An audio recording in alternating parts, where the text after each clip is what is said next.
Hello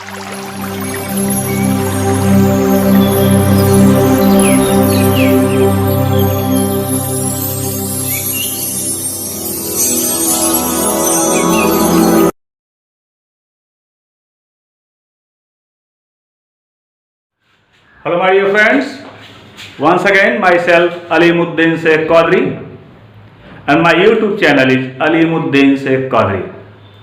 My loving friends and my loving students, today we are discussing here a human reproduction. My loving friends, a major question I put out to you in my personal WhatsApp number. Major question I put out to you. Sir, please once again you repeat human reproduction. Sir, please repeat human reproduction, since I think I am giving a single videos, YouTube videos in all of you, a human reproduction. My loving friends, in the case of human reproduction, first of all, reproduction, फिर से production उत्पन्न होना, फिर से उत्पन्न होने की प्रक्रिया मैंने बोला कि इसको बोला जाता है रिप्रोडक्शन। तो ह्यूमन रिप्रोडक्शन अपने जैसी नई संतान को पैदा करने की प्रक्रिया, नई संतान को उत्पन्न करने की प्रक्रिया को क्या बोलते हैं? Human reproduction. So in this case, first of all we are discussing here human reproduction, events of sexual reproduction in human beings, events of sexual reproduction in human beings। सबसे पहले हम आपको बताएंगे कि मनुष्य में लैंगिक जनन की परिघटनाएं क्या है। मनुष्य में लैंगिक जनन की परिघटनाएं कौन कौन सी होती हैं? Events of sexual reproduction in human beings। तो आइए एक एक करके हम पहले इसको इवेंट्स को देखते हैं, प्रोसेस को देखते हैं, देन हम इस पर डिस्कस करना स्टार्ट करते हैं। तो माय लविंग फ्रेंड्स, आइए चलते स्टार्ट करते हैं। सबसे पहले हम आप लोगों को बता दें कि क्लास 10th में भी रिप्रोडक्शन है लाइफ प्रोसेस में, और क्लास 12th में भी है। तो 10th और 12th के स्टूडेंट्स हमारे इस YouTube वीडियोस को पूरी तरह से वॉच करेंगे, देखेंगे और इस पर नोट्स भी प्रिपेयर करेंगे, और ये आपके हाफ ईयरली और एनुअल एग्जाम के लिए वेरी इंपॉर्टेंट टॉपिक्स है, ह्यूमन रिप्रोडक्शन। आइए देखते हैं। सबसे पहले मैंने बताया कि ह्यूमन रिप्रोडक्शन के केस में events sexual reproduction in human beings, first gametogenesis. What is the simple meaning of the gametogenesis? The formation of gametes is called gametogenesis. The formation of gametes, गैमीटों का जनन करना, गैमीटों का उत्पन्न होना, युग्मकों का बनना, यह प्रोसेस बोला जाता है गैमेटोजेनेसिस। तो गैमेटोजेनेसिस, ध्यान दीजिएगा कि गैमेटोजेनेसिस को हम दो पार्ट में जो है डिवाइड करते हैं। फर्स्ट पार्ट को मैंने कहा है गैमेटोजेनेसिस को दो पार्ट में डिवाइड किया गया, और फर्स्ट पार्ट को मैंने बोला कि स्पर्मेटोजेनेसिस। गैमेटोजेनेसिस का पार्ट है फर्स्ट स्पर्मेटोजेनेसिस। तो यहां पर आप देख सकते हैं कि ये फर्स्ट पार्ट इसका है स्पर्मेटोजेनेसिस, सेकंड पार्ट है ओवोजेनेसिस। फर्स्ट पार्ट में जो हमने बताया आपको कि स्पर्मेटोजेनेसिस, तो यहां पर देखेंगे कि स्पर्मेटोजेनेसिस जो है, इस गैमेटोजेनेसिस के दो पार्ट हो गए, फर्स्ट स्पर्मेटोजेनेसिस, सेकंड ओवोजेनेसिस। पहला स्पर्म का फॉर्मेशन, ध्यान से आप देख सकते हैं यहां पर लिखा गया स्पर्म का फॉर्मेशन है। सेकंड ओवोजेनेसिस में एग सेल का फॉर्मेशन है। ये दोनों जो है आते हैं गैमेटोजेनेसिस में। गैमीट का फॉर्मेशन हुआ, इसका मतलब हो गया कि गैमेटोजेनेसिस के दो पार्ट हो गए, स्पर्मेटोजेनेसिस एंड ओवोजेनेसिस। स्पर्म का फॉर्मेशन, देन एग सेल का formation. With in the case of male body, simply the form of the sperm, and within the case of female body they have formed the egg cell। Female body के case में egg cell और mail body के case में sperm. ये दोनों gametes हैं। इन्हीं को क्या बोलते हैं? गैमीट्स बोलते हैं, क्योंकि इन्हीं का फ्यूजन हो रहा है। Gametes are fusing here Then fertilization. If the combination of gametes is called fertilization. The combination of gametes is called fertilization. After fertilization, it forms zygote. So, in the case of fertilization, the gametes are fused together. The gametes are simply fused together. ये gametes जो होते हैं आपस में आकर के मिल जाते हैं। जब गैमीट्स आपस में आकर मिलते हैं, यही गैमीट्स के कॉम्बिनेट होने का प्रोसेस, गैमीटों के मिलने का प्रोसेस ही बोला जाता है फर्टिलाइजेशन। फर्टिलाइजेशन हुआ, फर्टिलाइजेशन होता है in the case of human beings fallopian tube में। फाइलोपियन ट्यूब में जाकर के स्पर्म और ओवम का कॉम्बिनेशन हो जाता है। स्पर्म और ओवम के कॉम्बिनेशन के बाद उस प्रोसेस को फर्टिलाइजेशन बोला जाता है। माय लविंग फ्रेंड्स, अपने नेक्स्ट टॉपिक पर हम डिस्कस करेंगे कि स्पर्म कैसे इंटर करता है और किस प्रकार से एक सेल रिलीज होती है, ओवरी से एक सेल किस प्रकार से रिलीज होती है, और इन दोनों का कॉम्बिनेशन फाइलोपियन ट्यूब में कहां पर किस तरह से होता है, इस प्रोसेस को हम आपको आगे डिस्कस करेंगे। तो यहां पर सिंपली मैंने एक रे डायग्राम के थ्रू आपको बताना चाहा है कि स्पर्म का फॉर्मेशन बोला गया स्पर्मेटोजेनेसिस और एक सेल का फॉर्मेशन बोला गया oogenesis। तो ये दोनों का कॉम्बिनेशन हो गया। जब दोनों ने कॉम्बिनाइज किया, एक दूसरे के साथ दोनों मैच किए, तो यहां पर यह प्रोसेस हो गया फर्टिलाइजेशन। इसी को क्या बोला गया? Fertilization. My loving friends, after fertilization, निषेचन की क्रिया के पश्चात आप देख सकते हैं कि जाइगोट, और जाइगोट के बाद आप देख सकते हैं कि यहां पर क्लीवेज हो रहा है। जाइगोट बन गया, जाइगोट के बाद यहां पर क्या होना है? क्लीवेज होना है। तो जाइगोट के बाद क्लीवेज हो जाएगा, डिवीजन होना शुरू करेगा। माय लविंग फ्रेंड्स, जब ये डिवीजन स्टार्ट होता है after the formation of zygote, then it's regularly divides, then first times are divided in called cleavage। जब पहली बार ये डिवाइड होता है तो उसको हमने क्लीवेज कहा। and regularly divides it, अगर बार-बार डिवाइड हो रहा है, then they are formed the blastocyst। तो इसको हमने कहा कि ये ब्लास्टोसिस्ट है।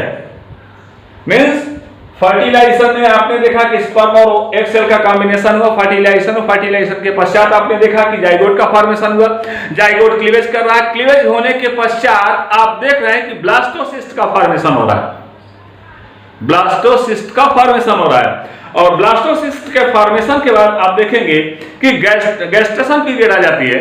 जब ब्लास्टोसिस्ट फॉर्म हो जाता है, इसके बाद गैस्ट्रेशन पीरियड आ जाता है, और गैस्ट्रेशन पीरियड में एम्ब्रियोनिक डेवलपमेंट स्टार्ट हो जाता है। और लास्ट में आप देखते हैं कि जिसको हम कहते हैं कि शिशु जन्म हो रहा है, पार्टराइजेशन, इसको हम कहते हैं पार्टराइजेशन।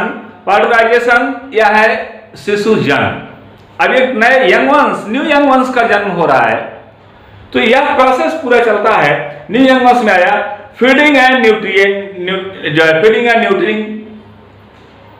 एट लास्ट प्रोसेस होता है फीडिंग एंड न्यूट्रिंग, कि वह जो है सामान्य रूप से उसकी देखभाल कैसे की जाएगी, उसका पोषण क्या होगा, शिशु का पोषण क्या होगा, उसकी देखभाल कैसे की जाएगी। इस प्रोसेस को अगर देखा जाए ध्यान से, इसी को बोला जाता है फीडिंग एंड न्यूट्रिंग।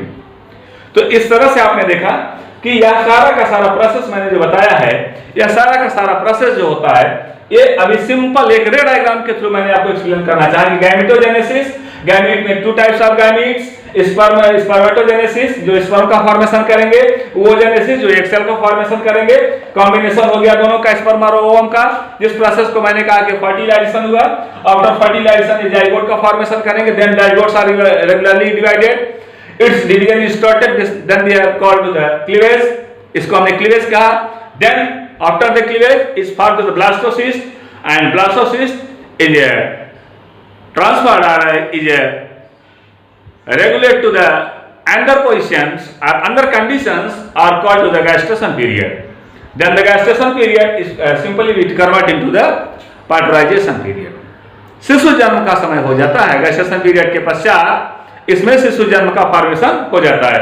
तो इस तरह से आपने देखा कि अगर हम ये देखें इन the case of human beings, तो ये हमारे बॉडी के अंदर जो सेकेंडरी सेक्सुअल कैरेक्टर्स हैं, सेकेंडरी सेक्सुअल कैरेक्टर, द्वितीय लैंगिक लक्षण, सेकेंडरी सेक्सुअल कैरेक्टर, द्वितीय लैंगिक लक्षण जो होते हैं, ये हमारे बॉडी में जो है स्टार्ट होते हैं। मोस्टली अगर ये देखा जाए तो 11 to 12 ईयर्स के पश्चात ये स्टार्ट होना शुरू हो जाते हैं, और गैमीट का फॉर्मेशन मीन्स स्पर्म का फॉर्मेशन, ओवम का फॉर्मेशन, ये अलग अलग टेम्परेचर पर डिपेंड करता है, अलग अलग पोजीशन पर डिपेंड करता है, अलग अलग एरियाज पर डिपेंड करता है। तो यहां पर हम लोग डिस्कस कर रहे हैं आज नए टॉपिक पर, ये स्पर्मेटोजेनेसिस का प्रोसेस मैक्सिमम 45 to 50 ईयर्स तक चलता है। स्पर्म का फॉर्मेशन, ओवम का फॉर्मेशन भी जो है 45 to 50 ईयर्स का ओवम का भी फॉर्मेशन होता है in the case of female body. तो इसका मतलब यह हो गया कि न्यू यंग वंस जो डेवलपमेंट हो रहा है ये मैक्सिमम 45 to 50 ईयर्स तक हो सकता है, इसके पश्चात नहीं। आइए देखते हैं आगे क्या डिस्कस करते हैं। अब हम आपको ले चलते हैं आगे कि ह्यूमन रिप्रोडक्टिव सिस्टम में male reproductive system, human reproductive system में हम आपको बताएंगे मेल रिप्रोडक्टिव सिस्टम। आइए देखते हैं कि मेल रिप्रोडक्टिव सिस्टम में क्या क्या पार्ट होते हैं और किस तरह से ये मेल रिप्रोडक्टिव सिस्टम अपना वर्क करता है। तो male reproductive system, I love you friends, male reproductive system को मैंने कई पार्ट में डिवाइड किया। पहला होता है primary sex organ, first point इसका है प्राइमरी सेक्स ऑर्गन, इसको बोलते हैं प्राइमरी सेक्स ऑर्गन। ये पहला पार्ट हो गया प्राइमरी सेक्स ऑर्गन। और इसका जो सेकेंडरी पार्ट होता है primary sex organ, primary sex organ में my loving friends one pair testis होता है। ध्यान दीजिएगा आप लोग कि टेस्टिस, टेस्टिस टीईएस टेस्टिस, यह जो है यह प्लूरल है। इसका सिंगुलर जो होता है टेस्टिस है TESTIS। यहां पर देखिए मैंने लिखा है कि ये TES ये प्लूरल में है, और चूंकि ये पेयर में है तो प्लूरल में है, और अगर सिंगल पर आया तो टेस्टिस बोला गया, सिंगुलर हो गया, ये TESTIS ये सिंगुलर में हो गया। तो ये वन पेयर होता है ह्यूमन बीइंग्स में, और ये प्राइमरी रिप्रोडक्टिव सिस्टम्स हैं। और यहां पर स्पर्म का फॉर्मेशन होता है, और इसमें से स्पर्म फॉर्म होते हैं प्राइमरी सेक्स ऑर्गन से। अब हम सेकेंड पार्ट पर ले चलते हैं, जिसको बोला जाता है एक्सेसरी डक्ट्स। क्या बोलते हैं इसको? एक्सेसरी डक्ट, एक्सेसरी डक्ट, इसको एक्सेसरी डक्ट्स बोला जाता है। एक्सेसरी डक्ट को हम बोलते हैं सहायक नलिकाएं। क्या बोलते हैं इसको?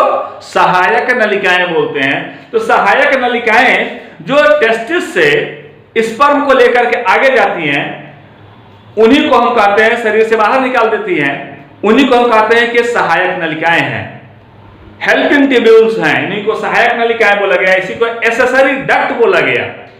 ये सहायक नलिकाएं जो स्पर्म को टेस्टिस से इजैकुलेट कर देती हैं, बाहर निकाल देती हैं। और इसी में वास डिफरेंस, शुक्राशय वास डिफरेंस भी आता है, और इजैकुलेटरी डक्ट भी आते हैं, स्खलन नलिका जिसको बोला गया। और नेक्स्ट पार्ट इसका होता है, जो थर्ड पार्ट इसका होता है penis, PENIS। My loving friends, ये थर्ड पार्ट है पेनिस। तो यह पेनिस जो होता है यह सिर्फ और सिर्फ स्पर्म को ट्रांसफर करने का एक इंडिविजुअल ऑर्गन होता है, जिसकी हेल्प से स्पर्म ट्रांसफर किए जाते हैं। तो जो है वो मेल बॉडी से फीमेल बॉडी में इंजेक्ट किए जाते हैं कि यहां से वो इंटर कर दिए जाएं with the help of penis। and last और next process इसका आता है एक्सेसरी ग्लैंड्स। आपने देखा एक्सेसरी डक्ट्स है, नेक्स्ट होते हैं accessory gland, accessory glands. Accessory glands ये सहायक ग्रंथियां होती हैं। फोर्थ पार्ट इसका है सहायक ग्रंथियां, एक्सेसरी ग्लैंड्स इनको बोला गया। सहायक ग्रंथियों में शुक्राशय है, प्रोस्टेट ग्लैंड्स हैं, और काउपर्स ग्लैंड्स हैं। ऐसी ग्लैंड्स जो हेल्प करती हैं, इन्हीं को बोला गया सहायक ग्रंथियां। नाम ध्यान से सुन लीजिएगा, मैंने 3 टाइप्स दिया है। पहले तो मैंने कहा कि ये शुक्राशय से शुक्राल जाकर के स्पर्मेथिका, जिससे में स्पर्म जाकर के स्टोर होता है, शुक्राशय बोला जाता है, स्पर्मेथिका बोला जाता है। सेकंड होता है प्रोस्टेट ग्लैंड्स, जो इसको हेल्प करती हैं ड्यूरिंग टू मैच्योरेशन, परिपक्वता के लिए। थर्ड प्रोसेस आता है काउपर्स ग्लैंड, इसका थर्ड पार्ट होता है काउपर्स ग्लैंड। तो आपने देखा कि ये प्राइमरी सेक्स ऑर्गन में आए, और लास्ट का पॉइंट इसका होता है एक्सेसरी रिप्रोडक्टिव। एक्सेसरी रिप्रोडक्टिव को कहा जाता है सहायक जनन अंग, एक्सेसरी रिप्रोडक्टिव, इसको बोलते हैं accessory reproductive. Accessory reproductive. My loving friends, ये एसेसरी रिप्रोडक्टिव हैं, और एसेसरी रिप्रोडक्टिव का मतलब होता है सहायक जनन अंग। सहायक जनन अंग में टेस्टिस ने आपने देखा, ओवरी को देखा आपने। तो टेस्टिस जो होता है मेल बॉडी में, अगर हम डिस्कस कर रहे हैं तो टेस्टिस का डिस्कस करेंगे my loving friends. Male body में आप फीमेल का कोई सेक्स ऑर्गन नहीं लेके आएंगे। मेल में तो आपको मेल का ही लेके आना है, जैसे प्राइमरी सेक्स ऑर्गन मेल के लिखे गए, primary sex organ, accessory ducts, penis, accessory glands and accessory reproductive parts. तो एसेसरी रिप्रोडक्टिव ऑर्गन्स, ये एसेसरी रिप्रोडक्टिव ऑर्गन्स होते हैं जिनको आपने देखा कि ये पार्ट है। अब देखिए टेस्टिस का, आइए थोड़ा सा डिस्कस किया जाए। तो इसको आप नोट कर लेंगे, प्राइमरी सेक्स ऑर्गन्स में है, और एसेसरी डक्ट है, पेनिस है, और एसेसरी ग्लैंड्स हैं, और एसेसरी रिप्रोडक्टिव ऑर्गन्स हैं। एसेसरी रिप्रोडक्टिव ऑर्गन्स हैं। ध्यान से सुनते रहिएगा, नोट बनाते रहिएगा। हम अपने इस पर टॉपिक पर जो है इसके फिगर भी अपलोड कर दे रहे हैं, आप उन फिगर्स को भी ध्यान से देखते रहिएगा, और फिगर से आपको आसानी होगी समझने में, कोई प्रॉब्लम क्रिएट नहीं होगी। तो आइए देखते हैं। सबसे पहले हम आपको यहाँ पर क्लियर करना चाहेंगे कि अब एक एक करके हम आपको बताना चाहेंगे कि जो हमारा टेस्टिस है, टेस्टिस ध्यान दीजिएगा कि यह सेक्स हार्मोन के साथ साथ जो है स्पर्म को भी फॉर्म करता है, बनाता है। स्पर्म की ओरिजिनेटिंग होती है, कहां से होती है? टेस्टिस से होती है। तो टेस्टिस के फंक्शन में आपने देखा कि इसमें मेल युग्मक, नर युग्मक, मेल गैमीट मींस स्पर्म, जिसको शुक्राणु बोला गया, हिंदी में इसको शुक्राणु बोला गया। स्पर्म और सेक्स हार्मोन्स, ये दोनों के दोनों जो है ये टेस्टिस सिक्रीट करता है। ये टेस्टिस का पहला पार्ट हो गया कि क्या क्या मैंने बताया, दो मैंने बताया। पहला मैंने बताया कि ये स्पर्म को, ध्यान से नोट करते चलिएगा, स्पर्म को। दूसरा मैंने बताया, पहला स्पर्म बताया। सेकंड पार्ट मैंने बताया कि सेक्स हार्मोन। क्या बताया मैंने? सेक्स हार्मोन बताया। तो आपने देखा कि ये स्पर्म और सेक्स हार्मोन ये दोनों को जो है फॉर्म कर रहा है। कौन फॉर्म कर रहा है? टेस्टिस। सेकंड पार्ट आइए देखते हैं इसका। सेकंड पार्ट पर अगर हम डिस्कस करें तो सेकंड पार्ट में आपने देखा कि डक्ट्स होती हैं, नलिकाएं होती हैं, और ये नलिकाओं में मेन डक्ट में वसा डिफरेंशिया है, वसा इफरेंशिया। ध्यान से नाम सुनिएगा, वसा इफरेंशिया, ई वसा VASA, वसा इफरेंशिया। तो इस पर EFFERENTIA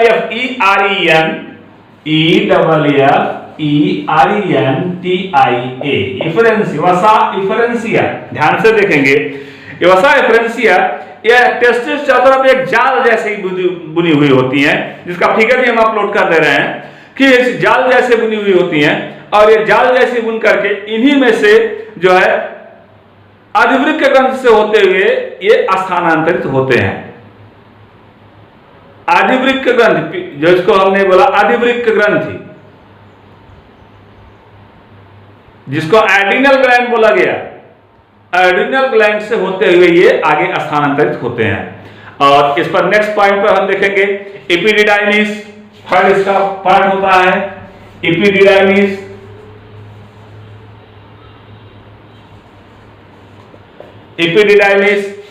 एपिडिडाइमिस में ध्यान देंगे आप लोग।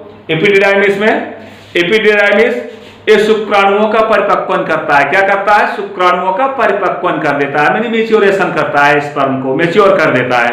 जब स्पर्म मैच्योर हो जाते हैं तो फिर उनको संग्रहित नहीं करता, इसको आगे बढ़ाने का कार्य करता है, मैच्योर कर देता है। अगला होता है वसा डिफरेंशिया। ध्यान देंगे, वसा डिफरेंशिया में आपने देखा कि ये ट्यूब्यूल से जाल जैसी फैली हुई है, और ये वसा डिफरेंशिया मीन्स ये अपवाहक नलिकाएं जो होती हैं, इनसे सिर्फ शुक्राणुओं का स्थानांतरण होता है, और वसा डिफरेंशिया शुक्राणुओं का परिवहन होता है। ध्यान से समझेंगे, वसा डिफरेंशिया, फोर्थ पार्ट वसा डिफरेंशिया, डी है यहाँ पर ई है, यहाँ पर डी है, ठीक ना। तो डिफरेंशिया DEFERENTIA वसा डिफरेंशिया। तो वसा डिफरेंशिया जो होते हैं ये शुक्राणुओं का परिवहन करते हैं। नेक्स्ट होता है इजैकुलेटरी डक्ट। क्या होता है? फिफ्थ पार्ट होता है इजैकुलेटरी डक्ट। इजैकुलेशन मींस होता है स्खलन। Ejaculatory duct. My loving friends, ये इजैकुलेटरी डक्ट्स हो गए जिससे इजैकुलेशन होता है, मीन्स ये मूत्र मार्ग के द्वारा शुक्राणुओं को बाहर निकाल देने का काम करते हैं। स्खलन नलिका से शुक्राणु को बाहर निकाल देते हैं। और आप देखेंगे कि यूरेथ्रा क्या होता है? पेनिस का पार्ट है यूरेथ्रा, जहां पर ये बेसल पोर्शन से और लेकर पेनिस के बेसल पोर्शन से लेकर के टिप्स पोर्शन तक के पार्ट को हमने कहा कि ये यूरेथ्रा होता है। यूरेथ्रा ये जो है यूरिन को और सीमेन को ये बाहर निकालने का काम करता है। यूरेथ्रा यूरिन और सीमेन को जो है वो बाहर निकालने का काम करता है। इसके बाद ग्लैंड्स में आइए देखते हैं। सेमिनल वेस्किल, ये ग्लैंड्स में आता है। सेमिनल वेस्किल ये सीमेन के लिक्विड पार्ट को सेमिनल वेस्किल जो है फॉर्म करता है। सेमिनल वेस्किल ग्लैंड्स है जो सीमेन के लिक्विड पार्ट को फॉर्म करता है। नेक्स्ट वन आता है bulbourethral glands. My loving friends, इसी को काउपर्स ग्लैंड्स भी बोला जाता है। तो सीमेन के साथ कोई लिक्विड मटेरियल भी बाहर आते हैं। उस लिक्विड मटेरियल को जो विस्कस होता है, हल्का सा चिकनाई युक्त होता है, विस्कस होता है, उसी विस्कस पार्ट को बोला गया कि ये जो है इसी विस्कस पार्ट जिसमें आसानी से ये सर्वाइव कर जाते हैं, आसानी से ये आगे बढ़ जाते हैं, उसी के सहायता से विस्कस मटेरियल की सहायता से इंटर करते हैं, जो है वेजिना से होते हुए इंटर कर जाते हैं, जो है नलिकाओं तक, जहां पर कि फर्टिलाइजेशन की क्रिया, मैंने बताया कि फर्टिलाइजेशन की क्रिया जहां संभव होती है, तो इसी विस्कस लिक्विड के कारण ही ये आगे बढ़ते चले जाते हैं। नेक्स्ट टॉपिक पर आइए ध्यान देते हैं। अगला होता है, इसको हम एक्सटर्नल जेनेटेलिया बोलते हैं। एक्सटर्नल जेनेटेलिया में पेनिस आता है, ये मैथ्यून अंग होता है, सेक्सुअल ऑर्गन होता है, इसको जो है पेनिस का नाम दिया गया। तो ध्यान से देखेंगे तो यहां पर मैंने बताया कि अभी टेस्टिस के विषय में डिस्कस कर रहा था माय लविंग फ्रेंड्स। कभी कभी जो है बच्चे क्वेश्चन राइज कर देते हैं कि सर जी ये टेस्टिस बॉडी से बाहर क्यों है, बॉडी के अंदर क्यों नहीं है। My loving friends, testis body के बाहर होने से 3 डिग्री सेंटीग्रेड टेम्परेचर ये जो है लो हो जाता है। और जब 3 डिग्री सेंटीग्रेड टेम्परेचर कम रहता है टेस्टिस का, तो इसमें आसानी से स्पर्म सर्वाइव कर जाते हैं, क्योंकि हाई टेम्परेचर पर स्पर्म डेड कर जाते हैं। हाई टेम्परेचर पर स्पर्म जो होते हैं वो डेड कर जाते हैं। लो टेम्परेचर पर स्पर्म आसानी से सर्वाइव करते हैं। ध्यान रहे कि काफी लो टेम्परेचर भी नहीं होने पाए, जो है बॉडी से सिर्फ 3 डिग्री सेंटीग्रेड इसका टेम्परेचर लो होता है। तो यहां पर ये स्पर्मेटोजेनेसिस के प्रोसेस से स्पर्म का फॉर्मेशन, वो स्पर्म के फॉर्मेशन के बारे बॉडी से बाहर आ गए।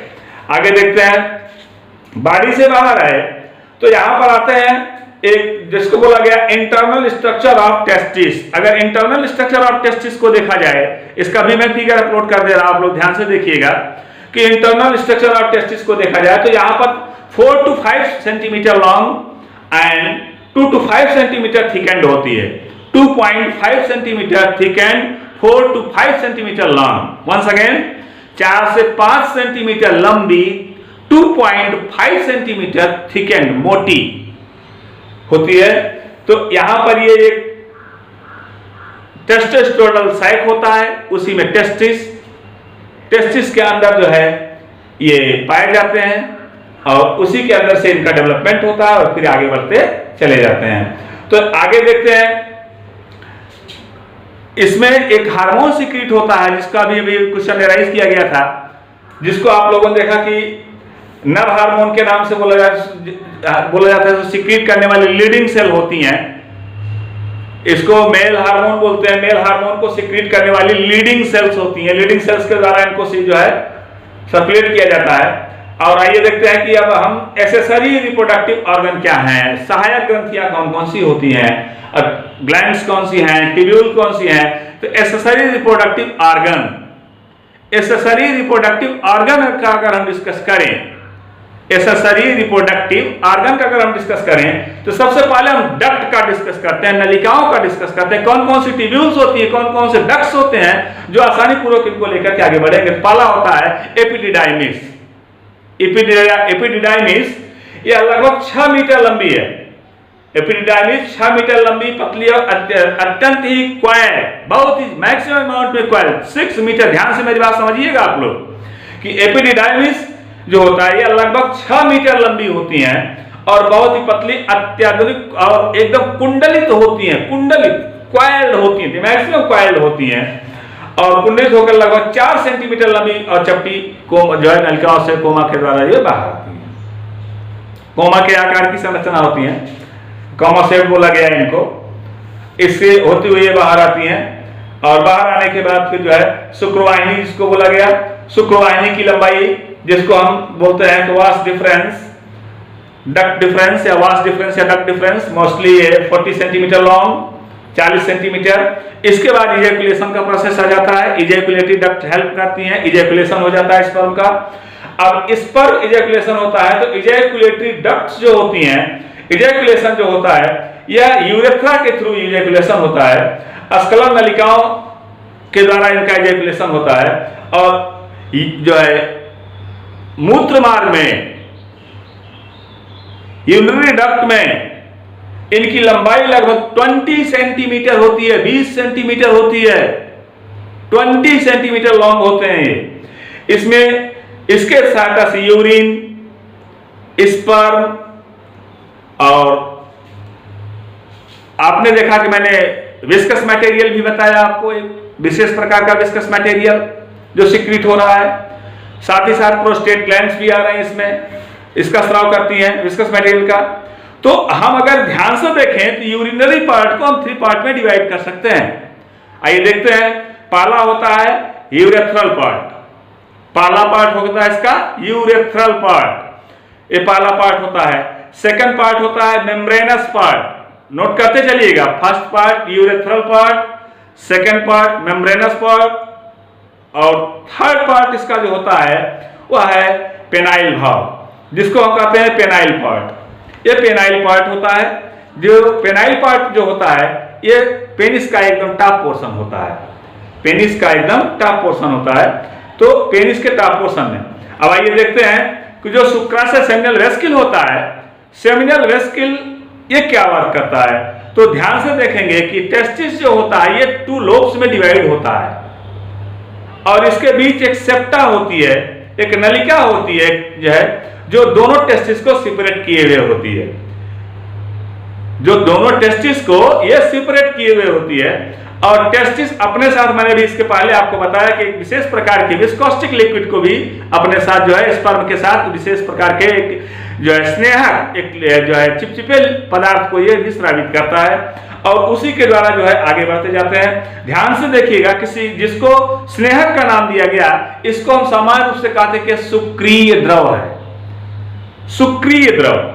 इसको हम सुक्रिय द्रव्य के रूप में अगर हम देख रहे हैं तो ये सुक्रिय द्रव्य जो होता है पूरे इजैकुलेटरी मटेरियल का मींस जो इजैकुलेट हो रहा है उसका 60% होता है, 60%। ध्यान दीजिएगा कि ये जो मटेरियल एक्सक्रीट हो रहा है, एग्जर्ट हो रहा है, बाहर निकल रहा है, इसमें मुख्य रूप से फ्रक्टोज, जो इंपॉर्टेंट पॉइंट्स हैं कि बॉडी से इजैकुलेशन पर क्या क्या मटेरियल, कौन कौन से मटेरियल बाहर आते हैं, कौन कौन से जो है पदार्थ इससे बाहर आते हैं, तो ध्यान से नोट करिएगा। फ्रक्टोज आता है, शर्करा आती है इसमें, प्रोस्टाग्लैंडिस एंड सेमिनोजेलिन, ये सभी के सभी प्रोटीन होते हैं। सेमिनोजेलिन ये सभी के सभी प्रोटीन होते हैं और ये बॉडी से बाहर आते हैं। इसमें मैंने बताया अभी आपको कि वीर जो है लगभग 25 से 30% भाग बनाता है, ओनली 25 to 30%। और केमिकली कंडीशन मैंने बता दिया कि केमिकल कंडीशन इसकी क्या क्या होती है। और इतना ध्यान रहे कि प्रत्येक व्यक्तियों में यह मैक्सिमम 40 to 45 ईयर्स या मैक्सिमम 45 to 50 ईयर्स तक देखा गया, मैक्सिमम, इसके बाद बिल्कुल नहीं, मैक्सिमम 45 to 50। तो 45 ईयर्स तक मैक्सिमम देखा गया कि ये इजैकुलेट होते रहते हैं, स्पर्म का फॉर्मेशन होता रहता है। ध्यान रहे इसी बीच कभी कभी पर ऐसी कंडीशन भी आ जाती है कि जहां पर प्रोस्टेट ग्लैंड स्वेल कर जाती है, फूल जाती है और यूरिन एक्सक्रीट करने में काफी ज्यादा प्रॉब्लम क्रिएट होती है। तो ये अगर ऐसी कंडीशन आ रही है जिसको कहा जाता है कि enlarged size of the prostate glands, कि प्रोस्टेट ग्लैंड अपने आकार में उत्तरोत्तर बढ़ गई है। तो प्रोस्टेट ग्लैंड जब फूल करके बड़ी हो जाती है तो जिससे यूरिन एक्सक्रीट करने में काफी ज्यादा प्रॉब्लम क्रिएट होती है, यूरिन को बाहर निकालने में काफी ज्यादा प्रॉब्लम क्रिएट होती है, तो इससे यूरिन बाहर नहीं निकल पाता है। नेक्स्ट वन आता है काउपर्स ग्लैंड। मैंने बताया भी कि ये बल्बो यूरेथ्रल ग्लैंड्स होती हैं, बल्बो यूरेथ्रल ग्लैंड्स होती हैं जिनकी सहायता से मूत्र जो है वो बाहर आता है और मूत्र के साथ जो कुछ बेसिक मटेरियल होते हैं वो भी बाहर आते हैं। उसके साथ एक विशेष प्रकार का जो है लिक्विड मटेरियल आता है जो ट्रांसपेरेंट होता है, वो भी जो है बाहर आता है, जो सीमेंट के साथ वो भी बाहर आता है। ये सब शिश्न भाग से होते हुए शरीर से बाहर आते हैं और आकर के जो है पेरेनियल ग्लैंड्स के थ्रू, ये पेरेनियल ग्लैंड्स इसमें एक विशेष प्रकार की गंध, एक विशेष प्रकार की smell, specific types of smell इसमें सिक्रीट करती है, जो रसायन होता है, केमिकल होता है। और यह जो है अगर इस ग्लैंड की पोजीशन पूछी जाए तो यह पोजीशन जो होती है ये रेक्टम के पास होती है।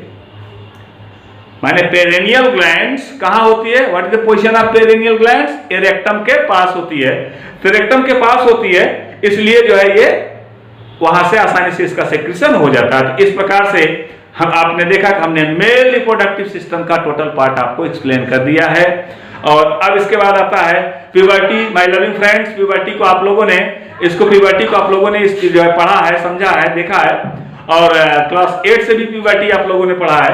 तो इसी के साथ जो है मैंने बताया आपको कि प्यूबर्टी अगर देखा जाए तो मोस्टली 13 to 16 ईयर से स्टार्ट हो जाती है और इसमें जो है सेकेंडरी सेक्सुअल कैरेक्टर्स डेवलप हो जाते हैं प्यूबर्टी के केस में। और प्यूबर्टी मेल और फीमेल में डिफरेंट हो जाती है, यहीं से मेल और फीमेल का डिफरेंशिएशन स्टार्ट हो जाता है। तो आपने देखा प्यूबर्टी के केस में इन the case of male body जो है, in the case of male body में मींस जो है नर में या जो है या कहा जाए कि पुरुषों में देखा गया मुख्य रूप से दाढ़ी और मूंछों का आ जाना और पीठ पर बालों का आ जाना, इस तरह से सेकेंडरी सेक्सुअल कैरेक्टर, आवाज का भारी हो जाना, ये सेकेंडरी सेक्सुअल कैरेक्टर में आते हैं। गोनैड जो इसमें जो है हार्मोन्स एक्स्ट्रा अमाउंट में सिक्रीट होना स्टार्ट करते हैं, तो ये प्रोसेस होता है प्यूबर्टी का।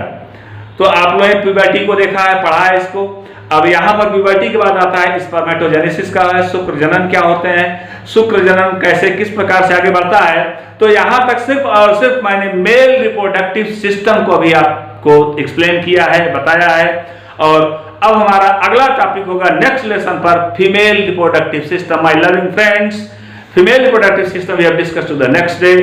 एंड तब तक के लिए मैं आपसे ये चाहूंगा कि आप लोग जितना आज मैंने बताया है इसका आप लोग नोट प्रिपेयर करिए, बनाइए, क्योंकि आपके एग्जाम में ये आने वाले हैं, इसलिए एग्जाम की दृष्टि से बहुत ही इंपॉर्टेंट है, बहुत ही महत्वपूर्ण है। इसी के साथ मैं अलीमुद्दीन शेख कादरी अपने YouTube चैनल अलीमुद्दीन शेख कादरी के माध्यम से जो कुछ भी मैंने बताया है उसको मैं एक बार फिर कहना चाहूंगा, आप लोग उसका नोट प्रिपेयर कर लीजिए, बना लीजिए। और उसके साथ ही साथ जिन लोगों ने अभी अब तक मेरे चैनल को सब्सक्राइब ना किया हो वो चैनल को सब्सक्राइब करिएगा, लाइक करिएगा और शेयर करिएगा।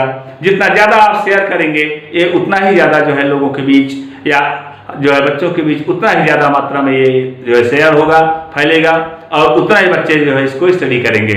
इसी के साथ मैं अलीमुद्दीन शेख कादरी आपसे विदा लेता हूँ। Thank you.